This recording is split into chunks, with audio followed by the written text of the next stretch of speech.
asumir compromisos resulta muy difícil porque hay mucha incertidumbre, mucha inseguridad, tanto en el plano físico como en el plano más bien material, como de la integridad física, como el tema económico. Entonces me parece que partiendo de allí, de que se está poniendo el énfasis en el buen vivir, es algo necesario, digamos, no mucho más que... Correcto, muy bien. Mire, doctor, o Luis te puede llamar, tocayo.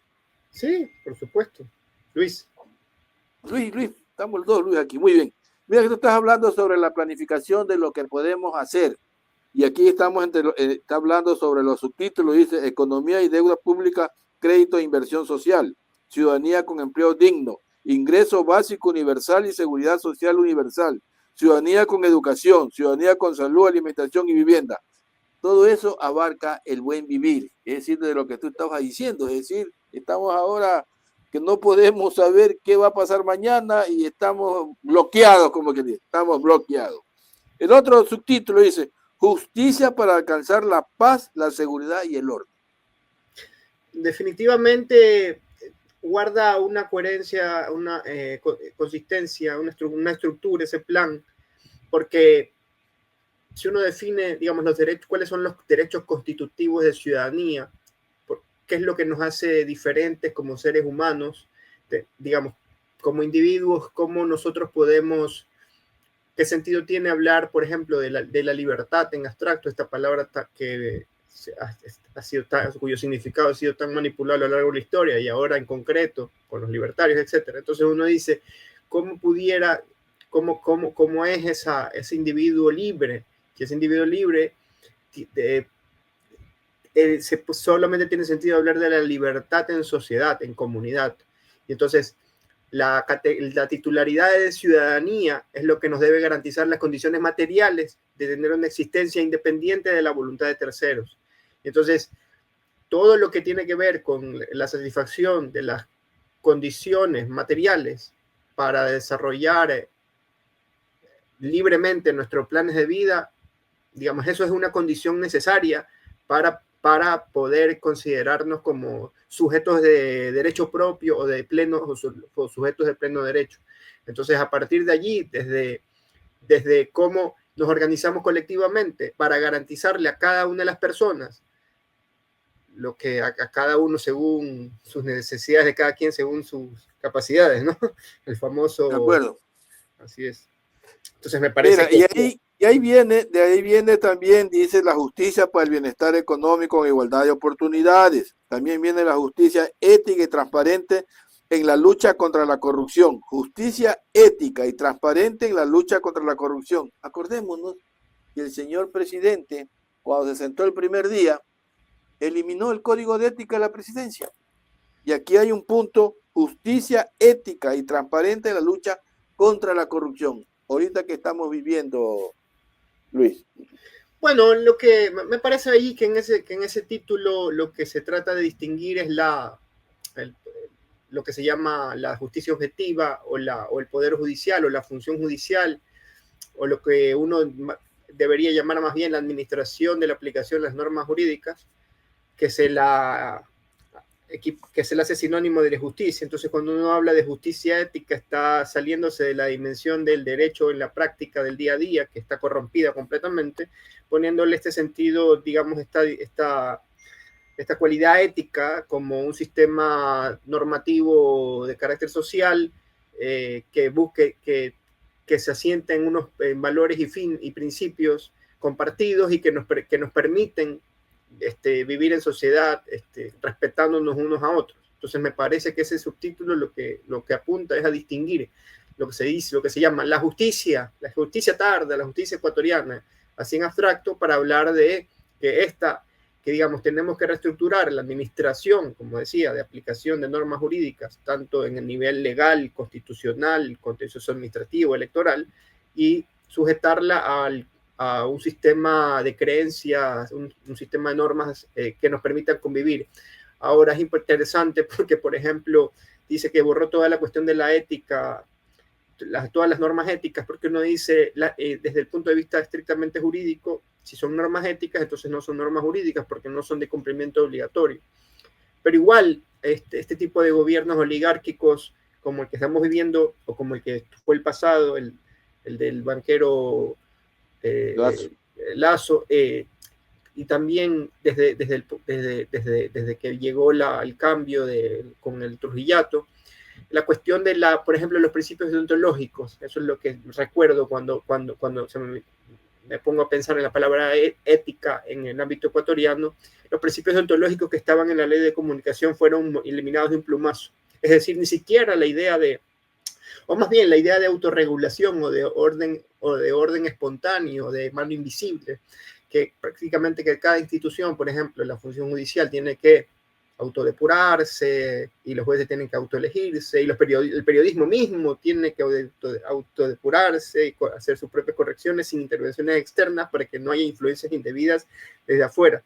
Entonces los principios deontológicos al menos marcaban un camino y resulta que los borraron de un plumazo porque eso es una injerencia era una injerencia de, yo qué sé, de como que si existiera algo así como independencia, por ejemplo, en el ámbito de la independencia judicial, como que si los jueces no tienen su propia ideología y no tienen sus propios intereses. Y como si la formación jurídica, porque estamos hablando del tema de la justicia, si la formación jurídica no responde a una ideología, más allá de que uno sea consciente de esa ideología o no lo sea, pero siempre hay, digamos, siempre hay un lugar de partida, un lugar de pertenencia del sujeto que está, el sujeto que es autoridad como juez o del periodista que tiene que difundir una información y que a lo mejor no está seguro, pero sin embargo manda la noticia, por ejemplo, digamos. Correcto. Mira, Luis, de los temas, de lo que tú estás diciendo, el desglose dice lo siguiente: despolitizar la política, la justicia, y desjudicializar la política, luchar contra la corrupción y el crimen organizado, administración de justicia. En el bingo le diste clean, es decir, hablaste concretamente sobre las aspiraciones que debemos de tener todos los ciudadanos, de tener una justicia proba, aunque tiene su corazoncito, pero debe de hacer la justicia como debe ser, no perseguir. Sí, fíjese que ahí sí, digamos, tendría algún tipo de consideración que realizar respecto de este tipo de formulaciones en abstracto. Por ejemplo, despolitizar la justicia. Yo no diría despolitizar, el ser humano es un animal político, siempre tiene algún, como decimos, todos tenemos algún sistema de creencias que nos llevan a actuar de determinado modo o a elegir determinadas cuestiones, ¿no? Entonces, más bien que despolitizar, uno debería ser despartidizar la administración de justicia, por ejemplo, ¿no? Más que despolitizar. Y después lo otro que se habló de la judicialización de la política.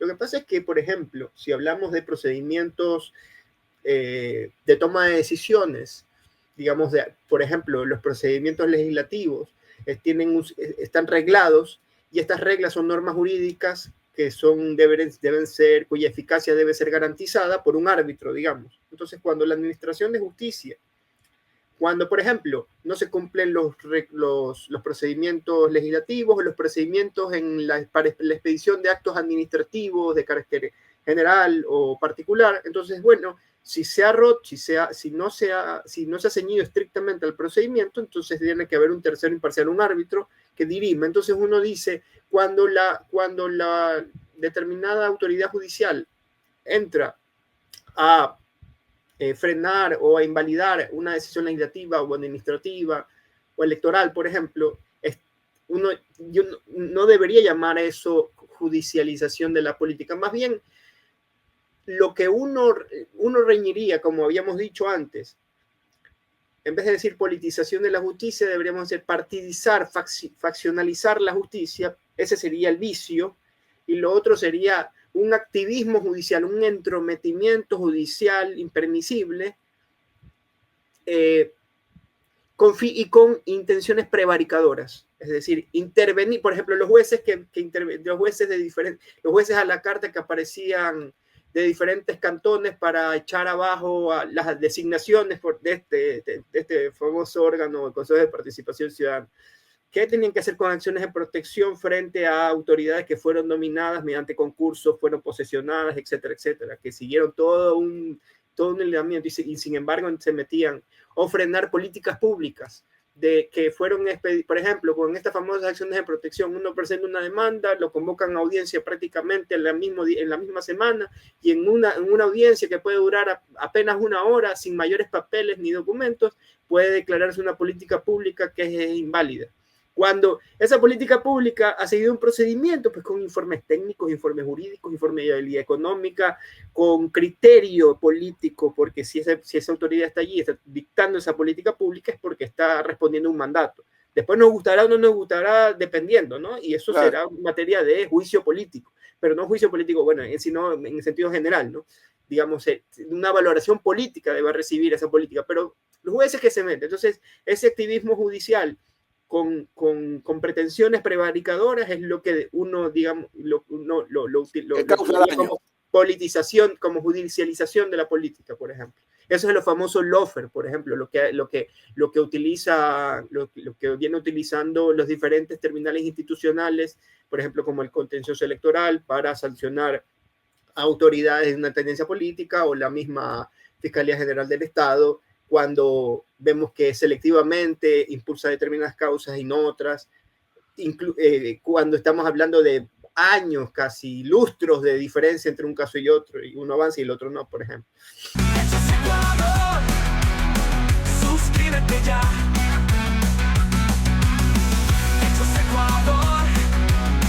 Suscríbete ya.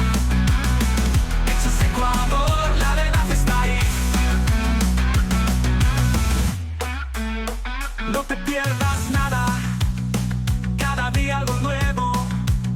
Conéctate al canal y mantente informado. Siempre estamos aquí para darte lo mejor. Hechos Ecuador, claro, la verdad sin temor. Hechos Ecuador.